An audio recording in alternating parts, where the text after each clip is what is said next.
로마서 9장 12절에서 18절. 리브가에게 이르시되 큰 자가 어린 자를 섬기리라 하셨나니 기록된 바 내가 야곱은 사랑하고 에서는 미워하였다 하심과 같으니라. 그런즉 우리가 무슨 말을 하리요? 하나님께 불의가 있느냐? 그럴 수 없느니라.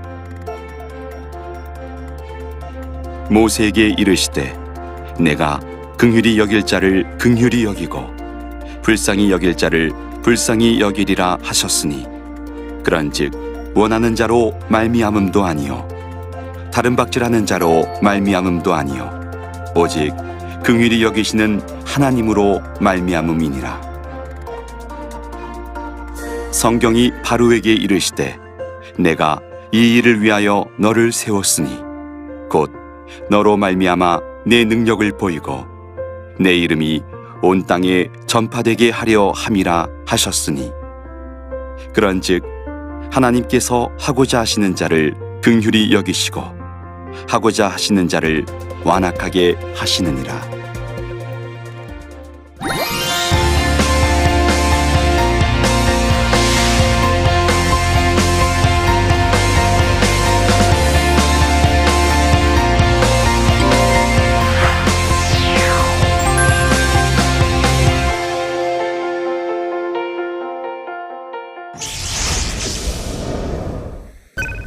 CGN TV 시청자 여러분, 안녕하십니까?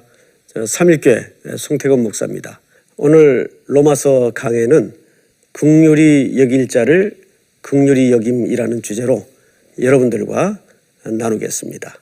오늘 이 말씀은 굉장히 평범하고 쉬운 것 같으면서도 간단치 않는 주제가 여기 담아져 있죠.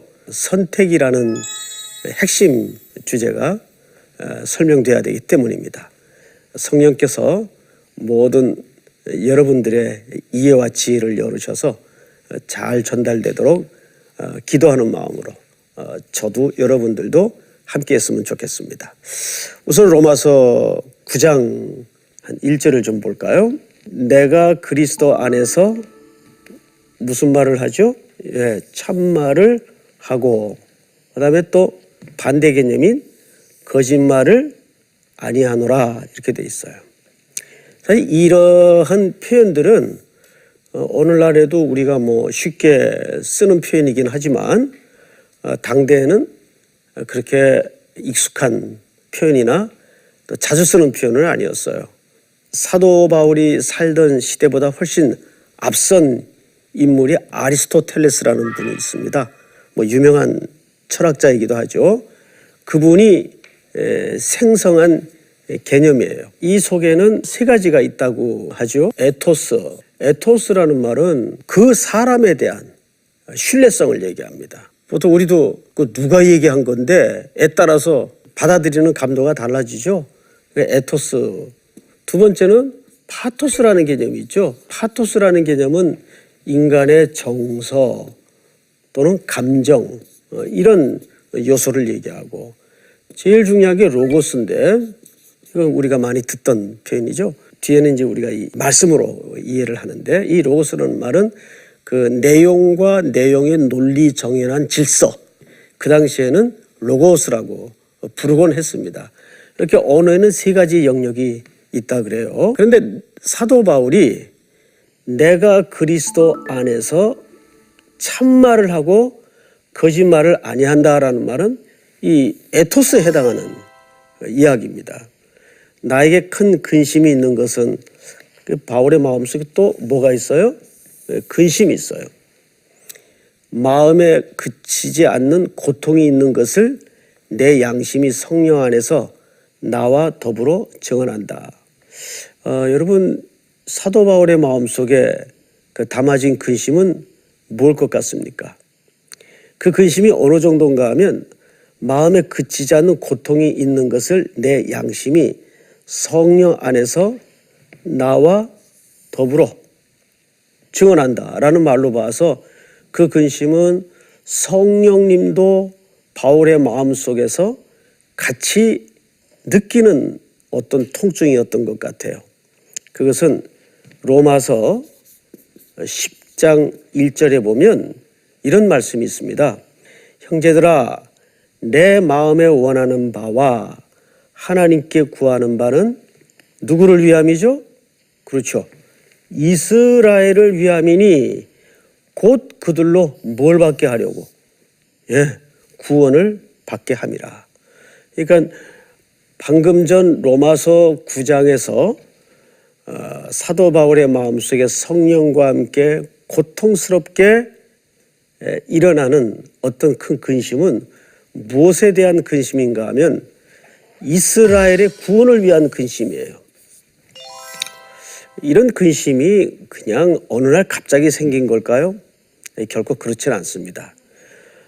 바울은 개인적으로 자기 과거를 너무 뼈저리게 기억하고 이해하는 사람이죠. 자기도 율법의 열심이었고 히브리인 중에 히브리인이었지만은 한때는 메시아에 대한 오해로 그리스도를 격렬하게 핍박하는 자리에 있었다고 말이에요. 그러면 지금도 바울의 인식 세계 속에서는 대다수의 이스라엘 사람들이 예수 그리스도를 믿지 않는 정도가 아니라 배척하고 구원에서 떨어져 나가는 광경을 보면서 그것은 어쩌면 당연히 이스라엘을 위함이니 곧 그들로 구원을 받게 하려 함이라. 여러분, 사실 오늘 이 9장서부터 앞으로 우리가 진행될 11장까지의 내용은 우리 기독교 교리의 가장 난제면서도 중요한, 그러니까 어려우면서도 중요한 주제를 담고 있는데 그 주제가 뭐냐면 선택교리예요. 이건 참 일반인들도 선뜻 논리적으로 이해가 잘 안 되는 그러한 주제이기도 합니다. 그러나 우리가 성경 전체라는 카테고리 안에서 우리가 선택받았다는 의미가 뭘 전제로 하는 것인가를 알 때 우리는 이 하나님의 구원의 신비에 대해서 우리는 새로운 차원으로 접근을 할 수가 있다고 저는 생각을 합니다. 다음 절을 한번 보십시다. 나의 형제 곧 고륙의 친척을 위하여 내 자신이 뭘 받아요?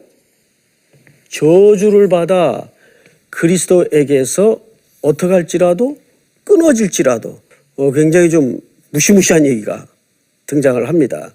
원하는 바로라. 아직 주제가 안 나왔어요. 그 말하고자 하는 진짜 주제에 대해서 바울이 받는 압박감을 얘기하는 거죠. 자, 이 본문을 이해하고 이제 그 의도를 좀 보도록 하십시다. 저주를 받아 그리스도에게서 어떻게 해요? 끊어질지라도. 이런 표현들을 잘못 오해해서 이제 일부 신학자나 또는 성도들이 그럼 예수 믿고 나서도 우리가 탈락되고 끊어질 수 있다는 얘기인가?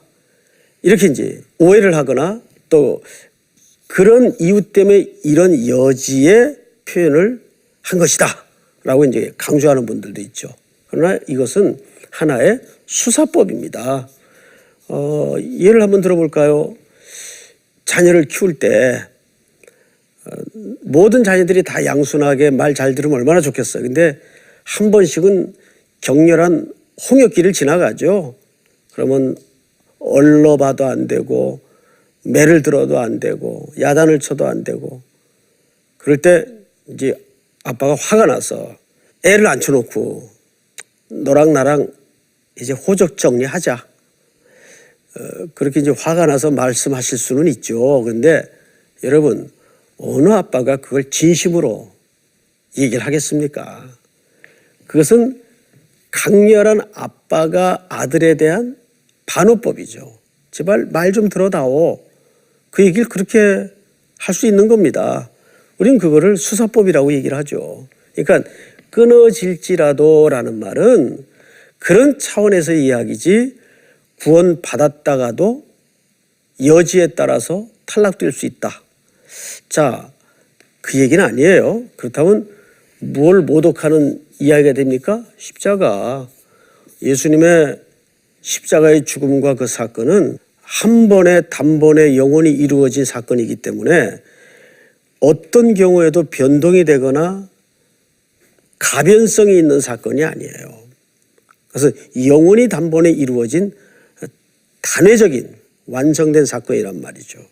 자, 그러면 이 끊어질지라라는 말을 우리가 조금 더 한 걸음 더 깊이 들어가서 공부를 해보겠는데, 이런 표현을 써요. 아나데마. 근데 이 아나데마라는 말이 참 어마어마한 이야기입니다. 헬라 말인데 이 말은 들어 올려지다 그 뜻이에요. 들어 올려지다. 예수님이 이 땅에 오셔서 우리에게 십자가의 죽음을 통해서 죽으신 것은 우리 저주, 우리의 죄를 그대로 안으시고 받으셔서 그걸 뒤집어 쓰시고 십자가 제단에 들어 올려진 사건입니다. 여기 끊어질지라도라는 그런 비슷한 개념이 여러분 출애굽기 보면 32장에도 등장을 해요. 모세가 율법을 받기 위해 산에 올라가 있을 때 산 아래서 이스라엘 백성들이 우상 숭배 노름에 빠졌죠. 책임 인물이 아론입니다. 그러니까 모세가 너무 화가 나서 내려와서 하나님 앞에 화는 나지만 이런 기도를 드립니다. 내가 생명책에서 지워버림을 당할지라도 이 백성들의 죄를 용서해 주십시오.